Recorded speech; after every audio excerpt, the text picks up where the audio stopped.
Bonjour les amis, bonjour à tous. Ah ben, on se retrouve devant cette belle graminée là. Ça nous fait plaisir, c'est un joli petit pompon là. Alors, graminée en pot.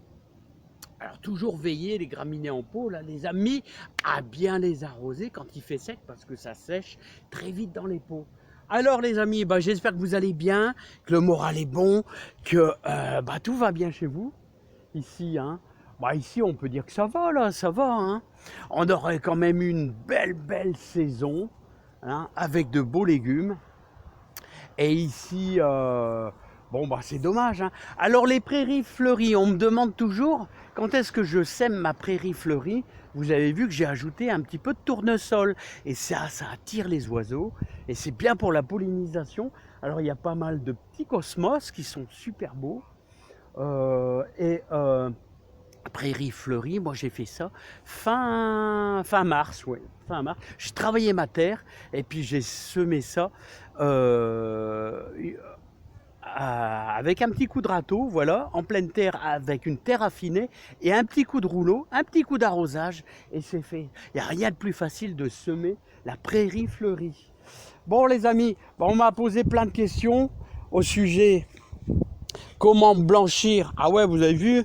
Petit rappel, comment je blanchis mes scaroles avec une belle toile de jute, là, comme ça, regardez. Rien de plus simple. Voilà, hop.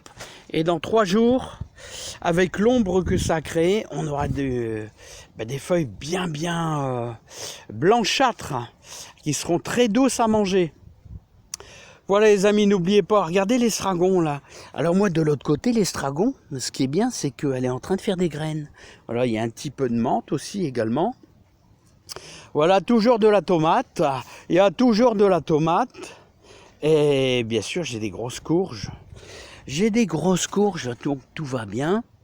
Et comme je vous dis toujours, pas mal d'haricots verts. Alors faites-les sécher vos haricots verts.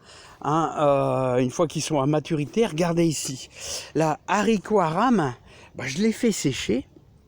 Et comme ça, j'aurai de la belle graine pour l'année prochaine. Voilà, on va les rejoindre si vous voulez les amis. Les artichauts. Parce qu'on m'a posé une question au niveau des artichauts. Là, et n'oubliez pas de vous laisser une belle grosse courge pour pouvoir faire vos graines. Là, hein, les super grosses courges comme ça, vous le laissez bien à maturité, là encore pendant, allez, on va dire, encore au moins 3 semaines et on aura de la graine magnifique là à l'intérieur. Hein. Voilà les amis, n'oubliez pas d'arroser vos navets, autrement ils montent en graines. Alors, les artichauts. Alors tu n'arrives pas à avoir des beaux pieds d'artichaut. Tu n'arrives pas du tout à... Alors, moi, je te conseille. Tu vas déplanter ton pied. Tu vois, tu le déplantes. Hein, tout autour à la bêche. Tu essayes de le retirer délicatement sans casser trop de racines. Et tu vas chercher un beau sac de fumier de cheval. L'artichaut, il est super exigeant. C'est-à-dire... tu veux des beaux artichauts, et il faut y ajouter du fumier de cheval. Et là, tu auras de la réussite. Et ce que tu peux faire, c'est mettre tous les ans un peu de compost au niveau de tes pieds. Puis tu vois, et puis ça repousse tout automatiquement. Ils font plein d'œilletons, tu vois, de chaque côté. Et là, au moins, tu vas réussir à faire bien reprendre ton artichaut. Alors, tu ajoutes vasiment, allez, un gros seau à chaque pied d'artichaut, tu mets un gros seau de fumier de cheval que tu vas mélanger à ta terre et tu verras qu'il va reprendre de la vigueur. Voilà, tout simplement. Donc, c'est facile l'artichaut. Alors, les amis, en cette mi-septembre, moi, je vous propose, là, vous savez, c'est les derniers poireaux. C'est les derniers poireaux qu'on a plantés ici. Là. Alors, vous imaginez pas hein, tout le boulot que c'est. Hein. C'est les poireaux qui ont été semés à partir de la Saint-Joseph, c'est-à-dire le 19 mars. Et bon, en réalité, vous pouvez semer des poireaux. Ils ont peut-être été semés vraiment début avril. C'est pas grave. C'est vraiment le point de départ. Hein. Et après qu'ils ont poussé comme ça, et ce qu'il faut, c'est les repiquer au mois de juillet, tous les 10 cm.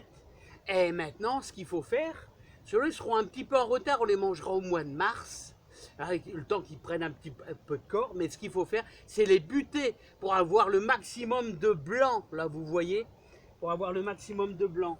Alors on va les buter, et même des petits haricots verts qui poussent entre deux, on remonte, voilà, on remonte la terre dessus, hein, voilà. Hop. Voilà les amis, voilà, hop, de chaque côté, et on fait l'autre côté également. Voilà. Voilà. Alors ça, c'est bien de faire ça. Vous allez obtenir alors des beaux fûts blancs. Des beaux fûts blancs. Voilà. Après, je voudrais vous faire voir, pour terminer, eh bien, mes carottes, vous voyez, que j'ai fait pousser en sac. Autrement dit, vous pouvez faire ça aussi. Vous êtes, je sais pas, vous avez un petit jardinet carrément dans des sacs. Alors regardez le résultat, il est quand même pas mal. Hein. C'est quand même pas mal de faire pousser des carottes. Bon là, il est presque le temps. Je vais bientôt pouvoir les retirer. Là, il y a de l'herbe. Il y a de l'herbe là ici. Alors vous voyez carrément. Voilà, c'est de la belle carotte là. Voilà. Alors, regardez-moi ce diamètre. Là, on est quasiment à 5 cm de diamètre ici. On les voit pas encore très bien. Hein. Mais regardez, les amis, là, c'est en train de carrément de se fendre là. Hein. Oh, ça a soif là, ça a soif ça à l'intérieur. Voilà. Alors là, d'ici une bonne semaine, vous allez voir, je vais pouvoir découper ça. Et ceux qui sont qui ont un petit jardinet, voilà, vous pouvez faire ça carrément dans des seaux percés. Voilà, l'idéal c'est des sacs. Pourquoi? Comme ça là, je vais pouvoir découper ici et vous faire voir carrément mes carottes dedans. Hein. Voilà. Et vous savez que l'année passée, regardez celles-ci comment elles sont belles. Celles-ci l'année passée, eh bien, j'avais oublié quelques carottes par-ci par-là. Et ben je vais vous dire, elles ont passé tout l'hiver et elles n'ont pas gelé. Hein. Donc c'est vraiment fantastique, hein, les amis. C'est vraiment fantastique d'avoir du légume qui résiste. C'est pas du froid intensif qu'ici, dans le nord, ici, c'est pas du froid intensif. On a 0, -1, -2, mais ça tient le coup, le légume tient le coup. Hein. Par contre, si on a du -5 pendant... je pense une semaine, là je pense que les carottes sont désintégrées les amis, parce que le froid rentre de plus en plus profond dans le sol. Les amis, je vous laisse, moi je vais continuer à désherber, je vous dis bon courage à vous tous, on est presque mi-septembre, hein, et on s'en est quand même bien sorti, hein. Maintenant, c'est la récompense. Plein de tomates, plein de carottes, plein de poireaux, plein de beaux céleris. Voilà, et le céleri, comme je vous dis, à placer à l'extérieur au jardin au 15 mai. Attention, le céleri, il est très fragile quand il est petit. Allez, à bientôt les amis, portez-vous bien. Allez, on va finir, buter, c'est très bien. Voilà, les courgettes, on se régale. Alors les courgettes, je commence mes semis dans des petits pots, vous savez quand? Eh bien, aux alentours du 20 avril, pas avant. Allez, à bientôt les amis, bye bye, portez-vous bien, plein de joie, plein de bonheur et plein de fumier pour recharger le jardin.